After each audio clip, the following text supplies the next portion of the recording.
What do you think it's like for him to play road school in the national championship? It's probably a pretty cool moment for him. You know, a lot of those guys are still his buddies over there. You know, you obviously want to be able to beat your buddies, have a little bit of bragging rights, but I think it's a national championship regardless, though, regardless if it's ex school or not. But yeah, it's a cool moment for him, I'm sure. Sonny, how special is it for you just to get to go through this with your brother?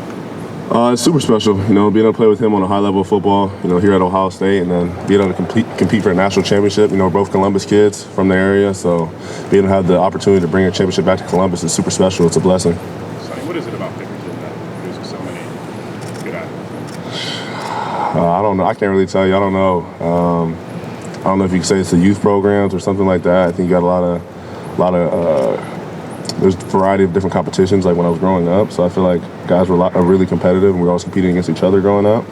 But yeah, it might be something in the water. I don't know. Is there a sense of pride though? There's so many Pickerton guys here that on this run. Yeah, definitely. I mean, you know, being an Ohio guy in general, you know, you want to represent Ohio well.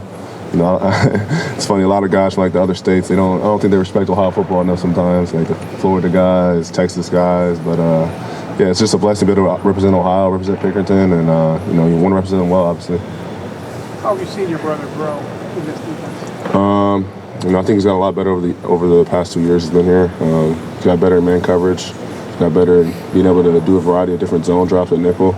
I think you see Jordan Hancock do it a lot in the game time reps, and you know, he's had his fair share of game time reps with those third downs and things like that. And I think he's came in and done his job pretty well.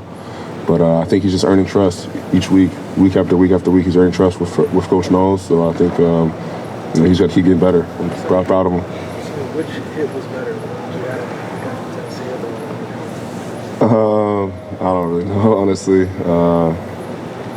Yeah, I don't really know. They're both pretty good hits, I guess. I feel like those kind of obviously big hits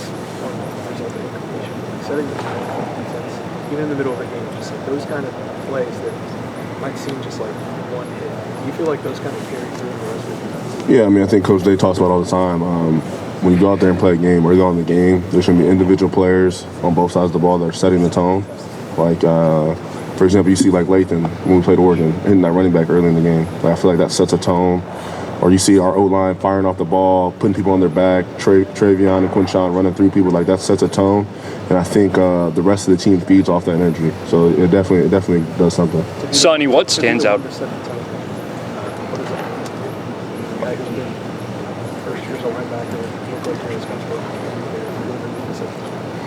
Yeah, obviously you want to set the tone as a linebacker. You want to be physical. You want to let everyone know you're physical. You want to let a guy know I'm going to be here for 4 quarters. But you're not chasing after the play. But, I mean, it definitely feels good to be the one to set the tone, no doubt.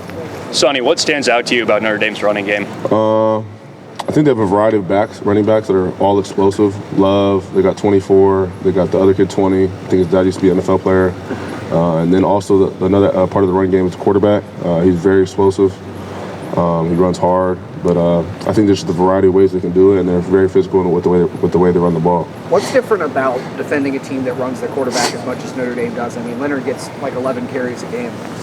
I think it adds a whole nother what's the word I'm looking for? Dimension to the game. Yes, a whole nother dimension to the game.